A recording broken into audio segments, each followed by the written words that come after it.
and I'm going to do that and this and that. What you saw with Obama is Obama really wasn't a lot of stuff done because he couldn't get stuff through Congress. Except, of course, the one thing they both seem to agree on is the TPP. But other than that, you had that constant gridlock.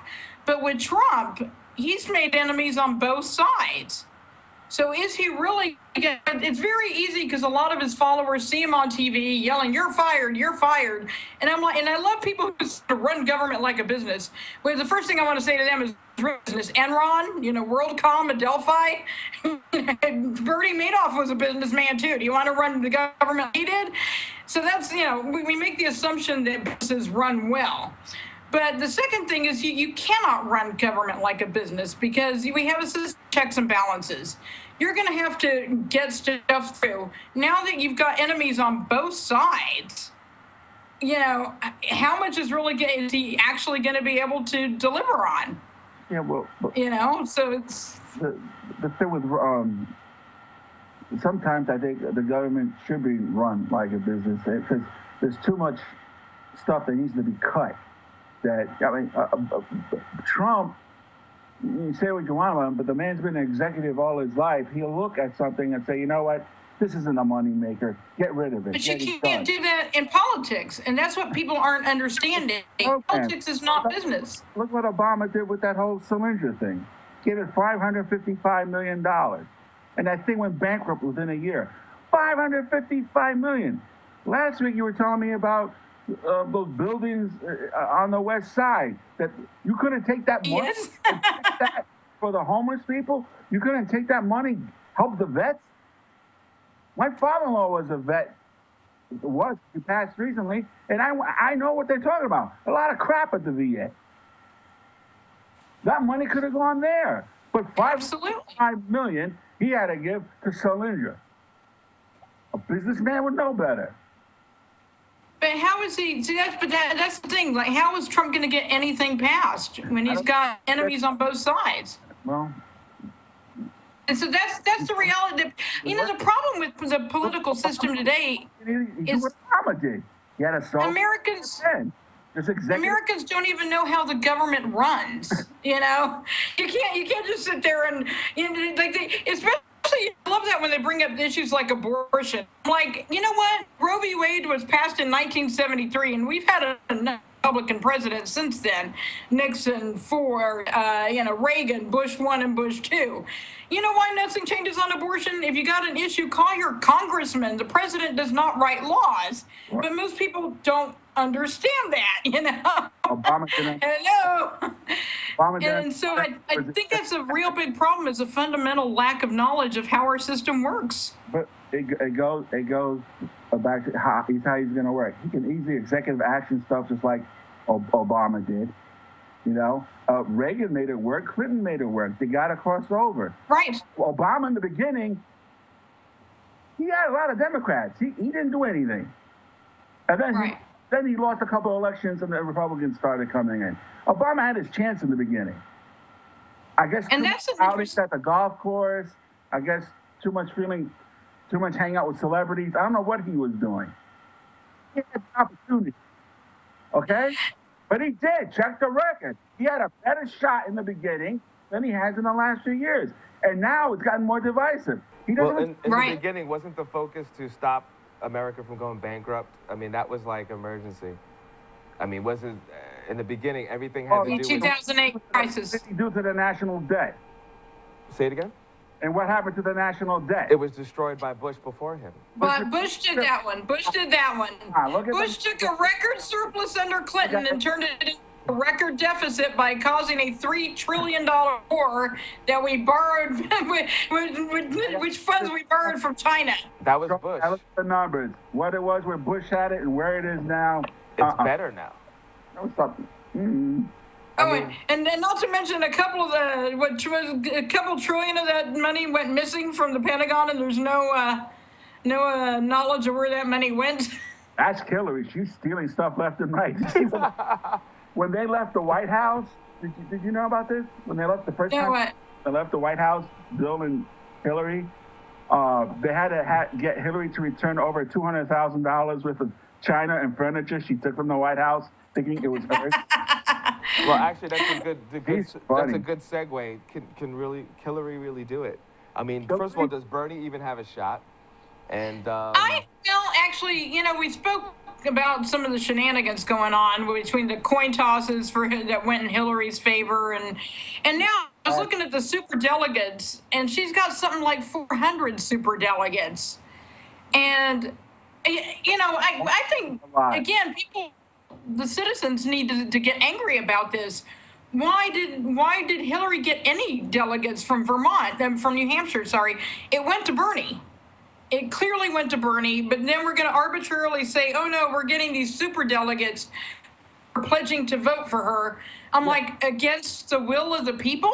Yeah. And that's, I mean, to me, I personally think we should get rid of the whole electoral college for the same reason. Because actually the way the law is written is the folks in the electoral college don't actually have to vote the way you voted.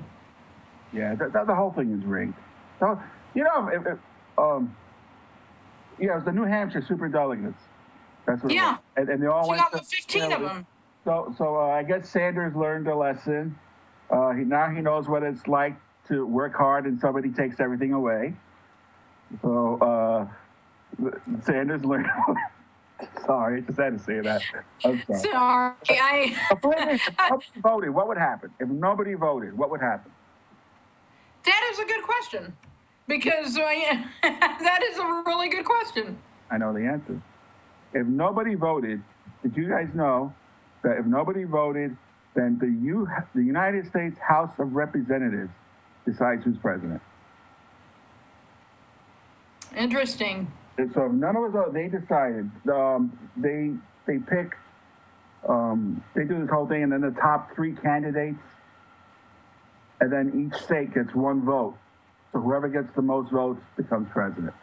And to me, this is just proof of, this is honestly one thing I really agree with Sanders on, that we do need complete, not only campaign finance reform, and that was one of the most disastrous things that Scalia ever decided on Citizens United, but not only campaign finance reform, but we need to reform our entire electoral system. Because to me, when the people of New Hampshire clearly said, we want Bernie Sanders, and the DNC says, we're going to give 15 super delegates. And guess what, Sanders? Her super delegates count more than your regular delegates. And I'm like, what is that? What is that? Or, we're going to settle Iowa by coin toss, and oh, geez, all 3 times it went in Hillary's favor. Like, that is not democracy. If you have a tie, you take a revote. That is when the guys who are full supporters of the Second Amendment go, you see? This is why we need the Second Amendment, because it's all the shenanigans. They just use our votes to justify what they do. What we really need is an overhaul. We need people to get ticked off and say, you know what? We need to do away with these super delegates. I mean, whoever heard of a super delegate? It's 1 vote, 1 person. Yeah. Why do we need an electoral college? And actually our entire system, no other country in the world does elections like we do, where we're having primaries and we vote state by state. And then, no, it's 1 vote, 1 person. That's it. I'm voting for Putin. Click, click. That's Russia. Same thing in China. Russia and China, Dean, but there's also every country in Europe. There's Canada, Australia. That's not how voting takes place there. It's 1 vote. First of all, in Australia, voting is mandatory. Now, it doesn't mean you have to, here you could do a write-in vote. You can vote for Mickey Mouse, vote for yourself if you feel like it. But, here we purposely try to make voting as difficult as possible. We're one of the few countries where Election Day is not a holiday. In most countries, Election Day is a holiday.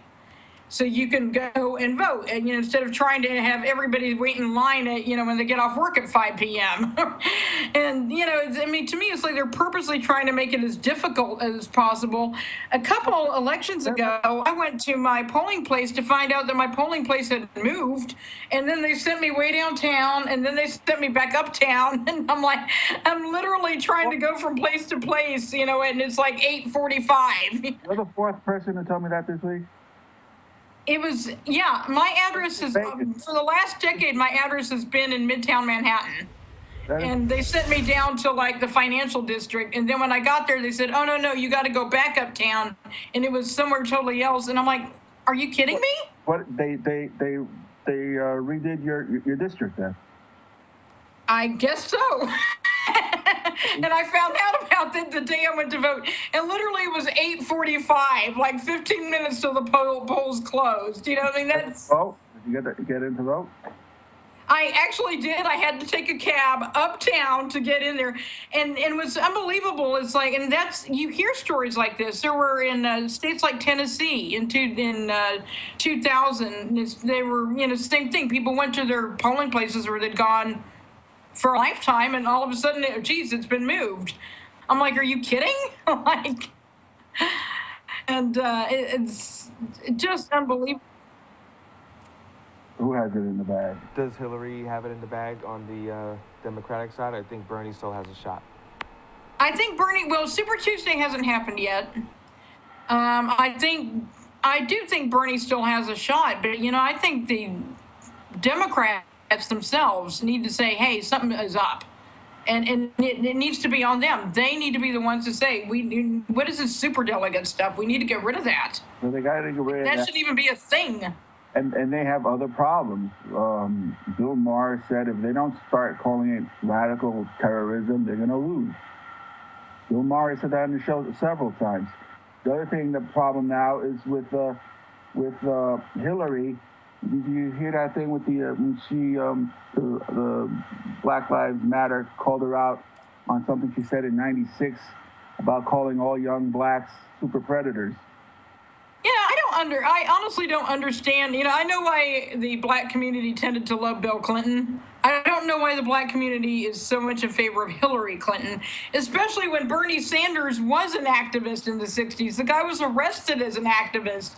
I'm like, really? He's much more of he is the one who's been supporting the black community, not Hillary.